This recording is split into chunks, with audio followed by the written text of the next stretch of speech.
भगवान के 3 काम है, परित्राणाय साधूनां, ज्ञानी भक्त साधुता का प्रचार करता है, उसकी वृद्धि करता है, विनाशाय दुष्कृतां, दुष्टों का नाश करने के लिए तो भगवान आते हैं, लेकिन दुष्टता का नाश ज्ञानी भक्त करता रहता है जितनी मात्रा में हो सके। जब दुष्टता एक सीमा से ऊपर हो जाती है तो दुष्टता का फिर नाश नहीं होता, फिर तो दुष्ट का ही नाश करना पड़ता है। दुष्टता के नाश की एक सीमा है, एक सीमा तक दुष्टता का नाश हो सकता है, उससे ऊपर यदि दुष्टता हो गई तब दुष्टता का नाश नहीं होता, फिर तो दुष्ट का ही नाश करना पड़ता है। ये तो आप लोग जानते हैं ना, जो लोग शराब पीते हैं उनको पता होगा शराब की एक सीमा है, एक सीमा तक यदि आप शराब पीते हैं तो छोड़ सकते हैं, आपकी शराब छूट सकती है और छोड़ करके आप अच्छे बन सकते हैं, लेकिन शराब उस सीमा से ऊपर चली गई तो आप शराब नहीं छोड़ेंगे। उसको क्या कहते हैं? अल्कोहली हो गया है। अल्कोहली हो गया माने अब शराब तो इसके मरने वाले के साथ जाएगी, अब ये शराब के हाथ में, शराब इसके हाथ में नहीं है। तो जैसे अल्कोहली जब व्यक्ति हो जाता है तब वो शराब को छोड़ नहीं सकता, जो उसके जीवन शरीर के प्रत्येक सेल शराब से बन जाते हैं। ऐसी स्थिति में शराब पीते पीते ही मर जाता है। इसी प्रकार से दुष्टता की एक सीमा है, जब दुष्टता उसके जीवन का अंग बन जाती है उस अवस्था में फिर उसका सुधार नहीं होता, फिर तो उसका वध ही होता है। जैसे अल्कोहली हो जाने पर मृत्यु ही उसका इलाज है, शराबी का इलाज मृत्यु के सिवा और कुछ नहीं है।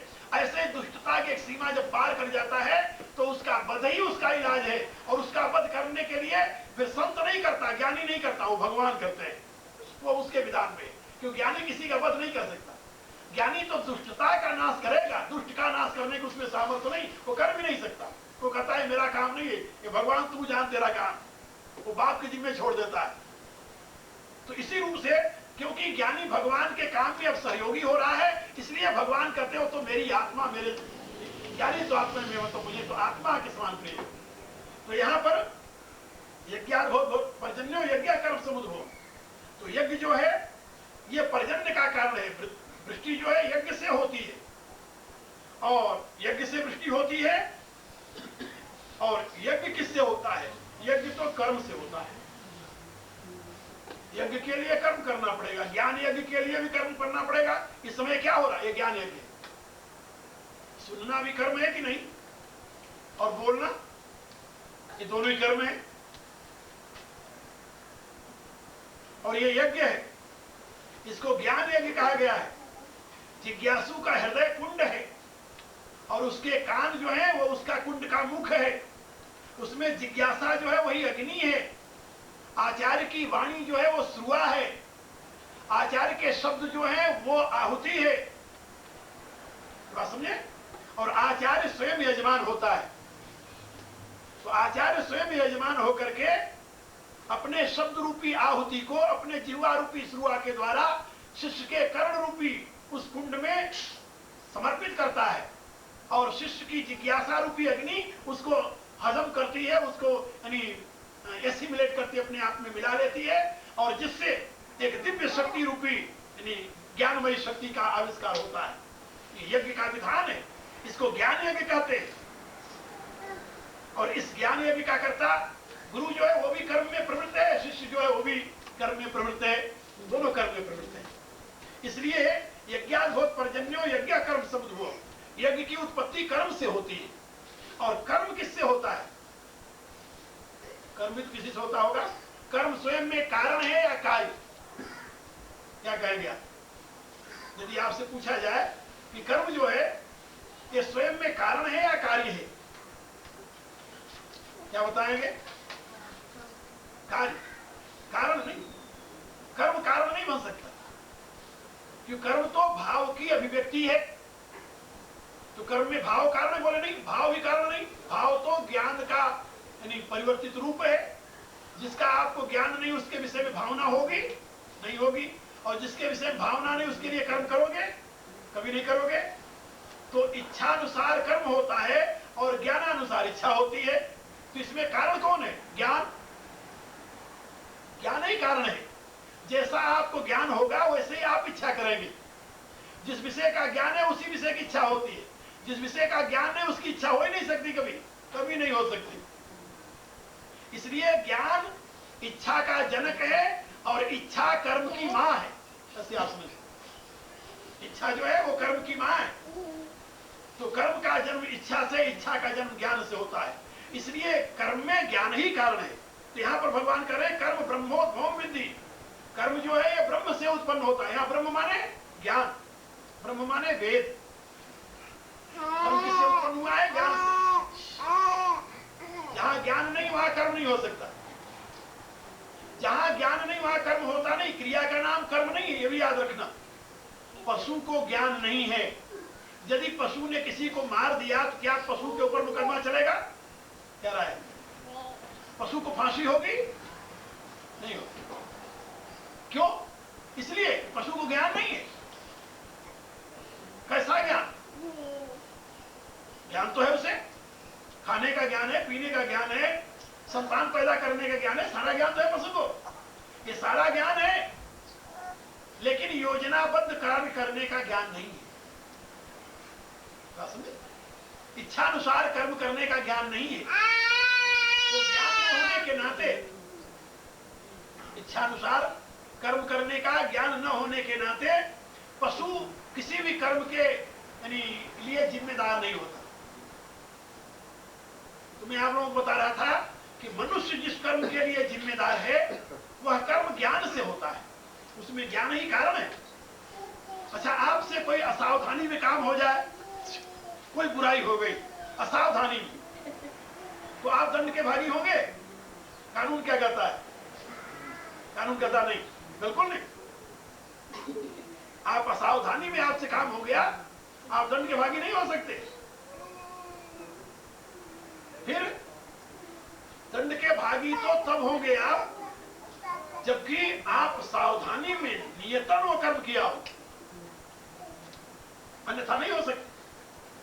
तो नियत से यदि आपने वो कर्म नहीं किया तो आप दंड के भागी नहीं है, उस कर्म के परिणाम के भागी नहीं है। ये कानून कहता है। इसलिए यहां पर भगवान कहते हैं कर्म ब्रह्मोद्भवम विद्धि। कर्म तो ज्ञान से उत्पन्न होता है। ब्रह्म शब्द का अर्थ ज्ञान से, ब्रह्म का अर्थ वेद से। तो कर्म ब्रह्मोद्भवम विद्धि, ब्रह्माक्षर समुद्भव। और ब्रह्म किससे उत्पन्न हुआ? ये ज्ञान किससे उत्पन्न हुआ?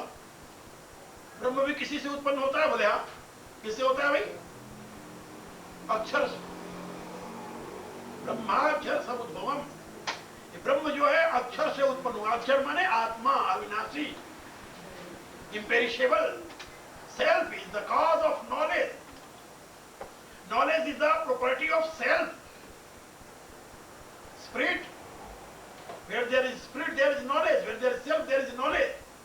So knowledge is the property of spirit or self. Okay?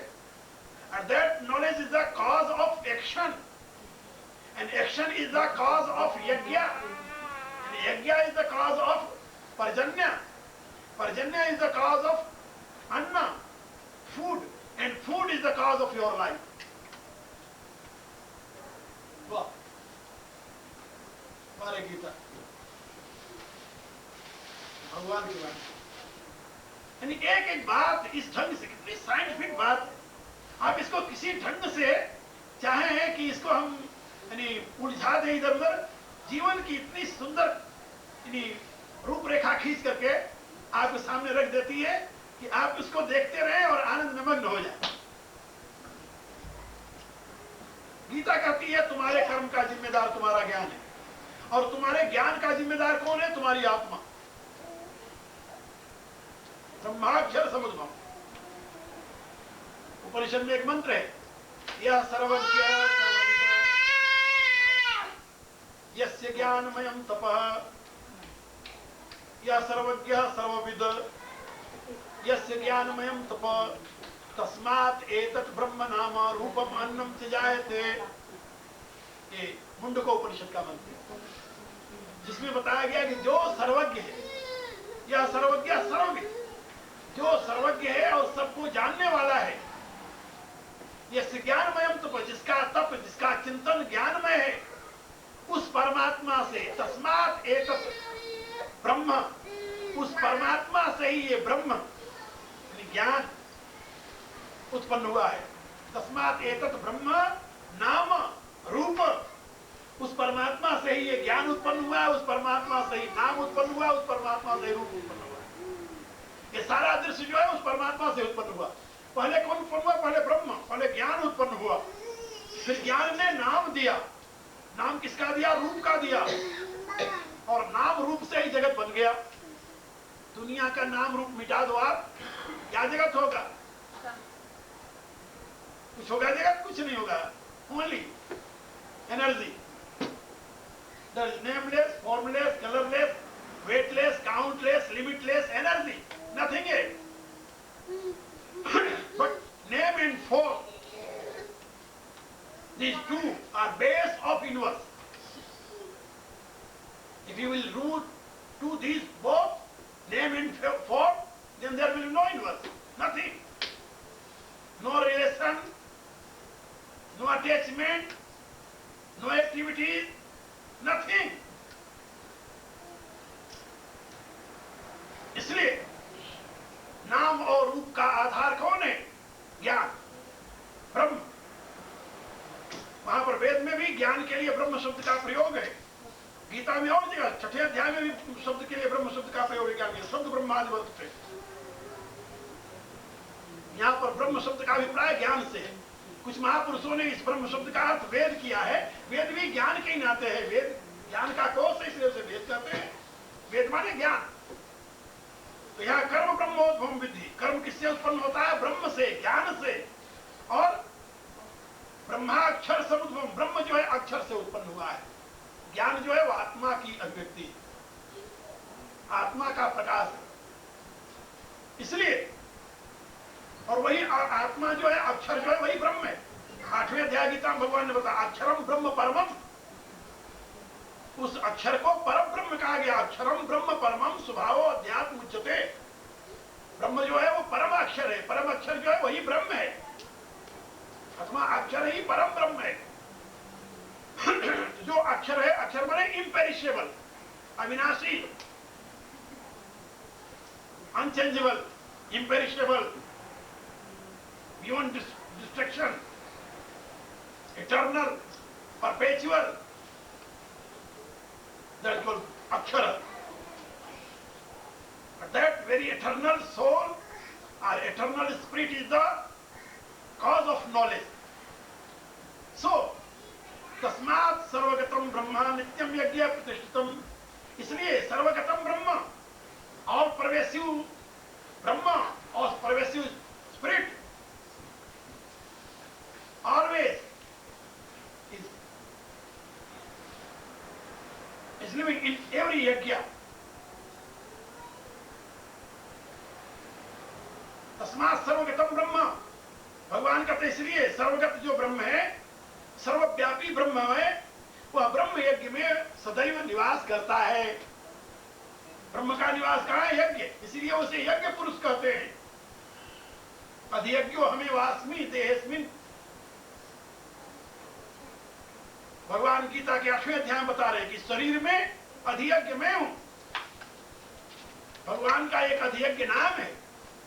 तो भगवान स्वयं यज्ञ रूप से सर्वत्र विराजमान है और भगवान स्वयं यज्ञ में प्रतिष्ठित है। ऐसा इस श्लोक का अर्थ है।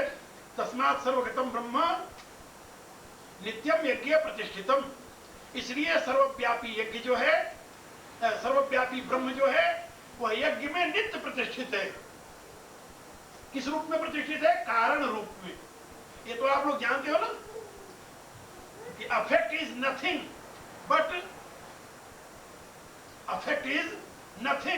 But cause, different form of cause. You can say effect is nothing but different form of cause, and cause always appear in form of effect. So nobody can divide this is cause and this is effect. No, it is impossible, because cause always remain in effect, and effect is nothing but different form of cause. जैसे you can understand in this way as curd is nothing but different form of milk.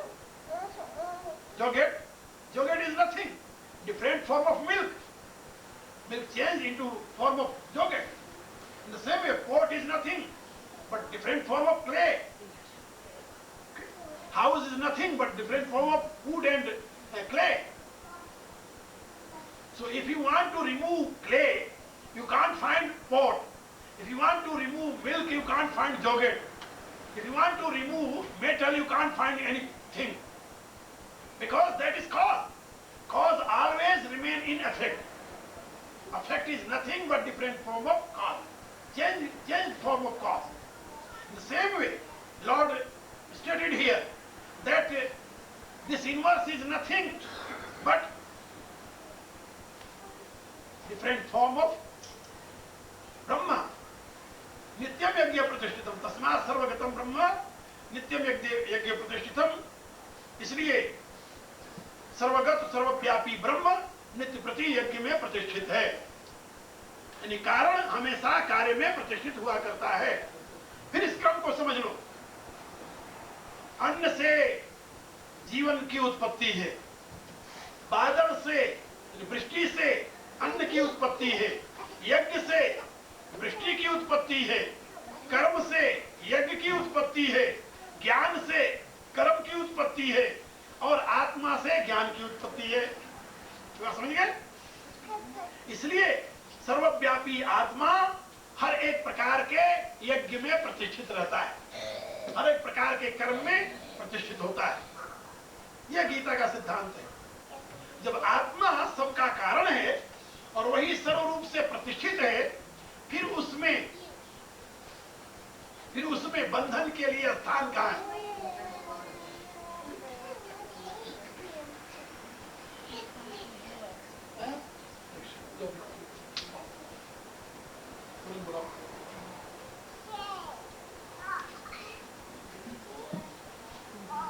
इसलिए यदि आप ऐसा समझें कि वह आत्मा सर्वव्यापी है, उसकी व्यापकता की यदि आपको बोध हो जाए, फिर बंधन के लिए कहीं जगह नहीं है. फिर यज्ञ बंधन का कारण नहीं, कर्म बंधन का कारण नहीं. फिर तो आप मुक्त हैं कि सर्वव्यापी परमात्मा हर एक रूप में विराजमान है. यदि अनुभूति हो जाए, कार्य कारण संबंध का अनुभव हो जाए, फिर बंधन के लिए कोई गुंजाइश नहीं है. इसलिए अब इसके आगे भगवान कह रहे हैं एवं प्रवर्तितम चक्रम नानुवर्ति. ये चक्र प्रवर्तित हो रहा है. ब्रह्म से चला है और अन्न तक पहुंच गया, अन्न से जीवन तक आ गया. तो ब्रह्म से जीवन, जीवन से ब्रह्म. समझे? ब्रह्म से जीवन यानी परमात्मा से ज्ञान, ज्ञान से कर्म, कर्म से यज्ञ, यज्ञ से वृष्टि, वृष्टि से अन्न, अन्न से जीवन, जीवन से पुनः अन्न. मेहनत करो तो अन्न उत्पन्न करो. जीवन से पुनः अन्न, अन्न से यज्ञ पुनः. ये चक्र इसी रूप से जैसे ऊपर से नीचे आया है, ऐसे इसी क्रम से ऊपर तक हो जाता है. ये जो नीचे ऊपर का क्रम है, एवं प्रवर्तितम चक्रम नानुवर्त्यति.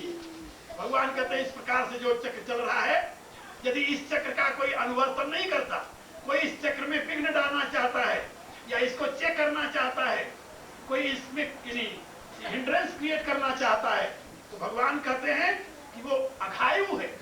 अघायु इंद्रियाराम मोघम पार्थि. वो तो पाप में आयु जीने वाला है. भगवान कहते हैं वो व्यर्थ जी रहा है, उसको मर जाना चाहिए. मर क्यों जाना चाहिए? इसलिए कि जीता रहेगा तो पाप करेगा. यानी एक पापी के जीवन की अपेक्षा उसका मर जाना ज्यादा उपयोगी उसके लिए. तो जितना जिएगा उतना अधिक पाप करेगा, जितना पाप करेगा उतने और अधिक जन्म तक भोगेगा वो. इसलिए उसको जल्दी मर जाना अच्छा है. जितने जल्दी मरेगा उतने से कर्म भोग से मुक्त हो जाएगा, उसका कल्याण हो जाएगा उसमें. तो भगवान कह रहे हैं अघायु इंद्रिया रामो मोघम पार्थ ज्योति. वह पाप में आयु बिताने वाला, इंद्रियों में रमण करने वाला इंद्रियारामी व्यर्थ में ही जी रहा है. ऐसा भगवान ने कहा. अब इस श्लोक की व्याख्या कल करेंगे. श्री कृष्ण वंदे जगद्गुरु, श्री कृष्ण वंदे जगद्गुरु, श्री कृष्ण वंदे जगद्गुरु.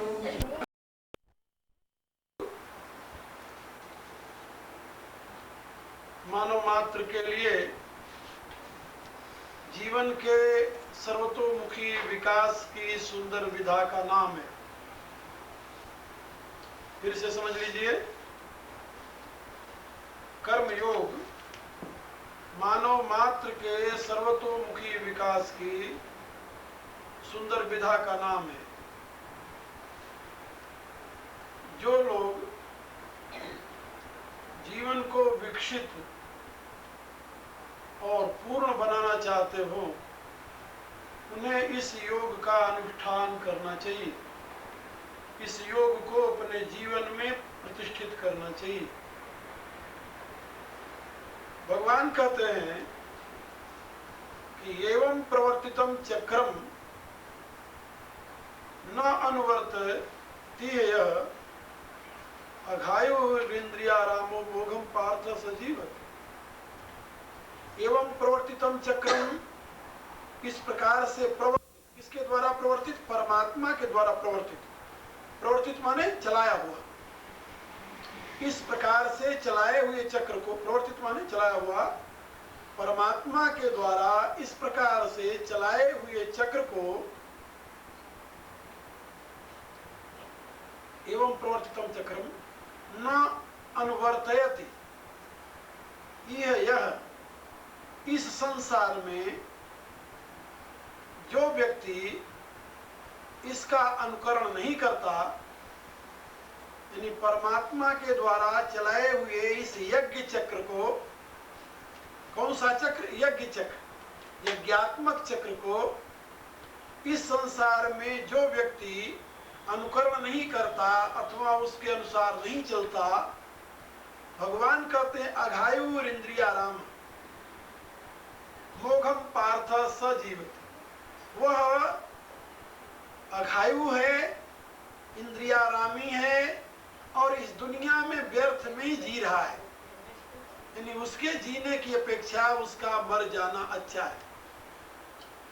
जो इस यज्ञ चक्र को, सृष्टि चक्र नहीं, यहाँ सृष्टि चक्र की बात नहीं है, यहाँ यज्ञ चक्र की बात है। इस यज्ञ चक्र को जिसे भगवान ने चलाया है, जो फॉलो नहीं कर रहा है, इसका जो अनुकरण नहीं कर रहा है, अपने जीवन में जो इसे प्रतिष्ठित नहीं कर रहा है, किस चक्र को?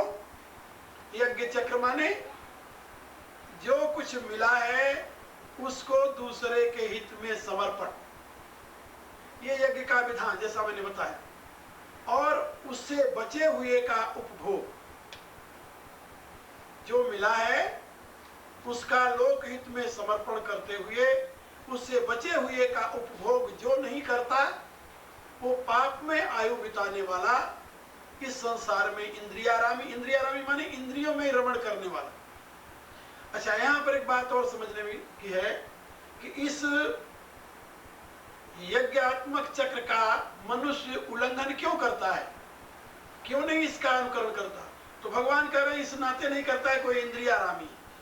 जो इंद्रियारामी हैं, इंद्रियों में रमण करने वाले हैं, इंद्रियों की पूर्ति में ही लगे हुए हैं, इंद्रियों की तृप्ति को ही जीवन की श्रेष्ठतम उपलब्धि मानते हैं, वो लोग इस यज्ञ चक्र का अनुवर्तन नहीं कर सकते, इसका अनुकरण नहीं कर सकते। क्यों नहीं कर सकते?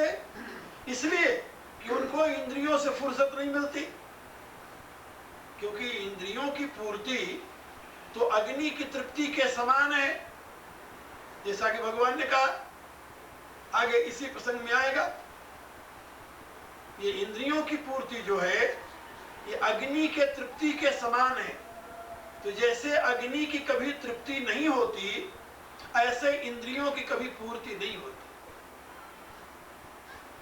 महाभारत की एक कथा है, सम्राट ययाति अपने पुण्य कर्मों के परिणाम स्वरूप स्वर्ग को प्राप्त करते हैं। बड़ा अभिमान है अपने पुण्य कर्मों का। देवराज इंद्र उनसे पूछता है कि आपने कौन सा ऐसा सत्कर्म किया जो आप स्वर्ग को प्राप्त किए। ययाति अपने अहंकार में आकर सारे पुण्य कर्मों की व्याख्या करता है, मैंने ये किया, मैंने ये किया, और अपने मुख से कहने से अपने जितने शुभ कर्म हैं सब छीड़ हो जाते हैं। तुलसीदास ने अपनी रामायण में लिखा है, छी जय निश्चर दिन अरु राति, निज मुख कहे सुकृत जय भांति। तो अपने अपने मुख से यदि आप अपने पुण्य कर्म का बयान कर दें तो सारा पुण्य कर्म जल जाता है, क्योंकि मुख में अग्नि का वास है, मुख में अग्नि का वास है। इसलिए ययाति ने जब अपने पुण्य कर्मों की व्याख्या की तो उसके सारे कर्म भस्म हो गए, नष्ट हो गए। नष्ट होते ही वो पुण्य रहित हो गया। इंद्र ने लात मारकर उसे स्वर्ग से ढकेल दिया। जब स्वर्ग से गिरने लगा तो उस समय उसके दुहिते लड़की के लड़के यज्ञ कर रहे थे। उनकी दृष्टि पड़ी कि स्वर्ग से कोई दिव्यात्मा गिर रही। उनको दया आई, वो नहीं जानते थे कि मेरा नाना है। उनको दया आई और उन्होंने तुरंत संकल्प लिया और अपने यज्ञ का जो पुण्य भाग था और कहा कि वो दिव्यात्मा जो स्वर्ग से गिर रही है, मैं अपना ये पुण्य भाग उससे समर्पित कर रहा हूं, जिससे वो गिरे। जब दोहित्रों ने पुण्य भाग समर्पित किया तो वही को ही रुक गया, गिरने से बचा। जब रुक गया तो वहां से वो कहने लगा कि तुम लोग भाग्यशाली कौन लोग हो जो अपने पुण्य का मुझे दान करके मेरे को गिरने से बचा लिया। दोहित्रों ने अपना परिचय दिया। जब परिचय दिया तो ययाति की आंखें भर आई। ओहो, आखिर तो मेरा ही खून इस समय भी मुझे काम आया। दोहित्र थे, वो जानता नहीं था और वो नहीं जानते थे कि ये मेरा नाना है। तो उसने बताया कि मैं तुम लोगों का नाना हूं, मेरा नाम ययाति है और मैं अपने अहंकार के कारण स्वर्ग से ढकेल दिया गया था। तुम लोगों ने मेरी रक्षा की। अच्छा बताओ अब हम तुम्हें क्या क्या दें? तो दोहित्रों ने कहा कि हमें कुछ नहीं चाहिए, मुझे बड़ी संतुष्टि है कि आज मैंने अपने नाना के पतन को बचा लिया, बड़ी संतुष्टि इससे। लेकिन मुझे केवल एक वस्तु की आवश्यकता है। आपकी बहुत बड़ी अनुभूति है, स्वर्ग से लेकर के मृतलोक तक की आप चक्रवर्ती सम्राट रहे हैं। आप अपने जीवन की जो श्रेष्ठतम अनुभूति हो वो मुझे आप बताइए, उपदेश दीजिए। तो ययाति ने कहा उस समय, वो कहता है कि देखो मेरे पुत्रों, याद रखो दुनिया भर की सुंदरियां यदि एक कामी पुरुष को मिल जाए तो उसके काम की तृप्ति नहीं कर सकते। दुनिया भर के रत्न यदि एक लोभी को मिल जाए तो उसके लोभ की पूर्ति नहीं कर सकते। इसलिए काम और लोभ ये दोनों जिंदगी के महान शत्रु हैं। मेरे जीवन का निष्कर्ष है इन दोनों से बचने की कोशिश करना। संसार में आज दिन तक कोई ऐसा नहीं हुआ जो काम से तृप्त हो गया हो और जो लोभ से तृप्त हो गया हो। न वित्ते न तर्पणीयो मनुष्य,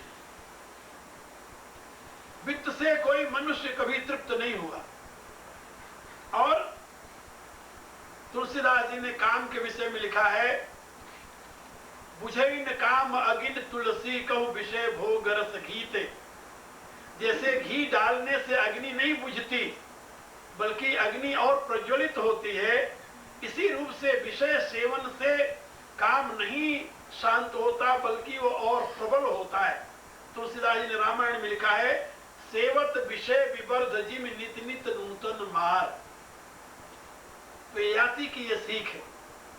इसलिए यहां पर भगवान कह रहे हैं कि जो इंद्रियारामी हैं, इंद्रियों की पूर्ति में जो निरत हैं, ऐसे लोग ही इस यज्ञात्मक चक्र का अनुवर्तन नहीं कर पाते।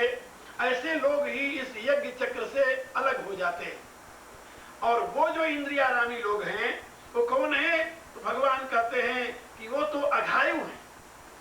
अघायु माने उनकी जितनी आयु है सब पाप में आयु है, यानी अघ करने के लिए आयु है। वेद कहता है, व्यसेम देव हितम यदायु। हे प्रभु,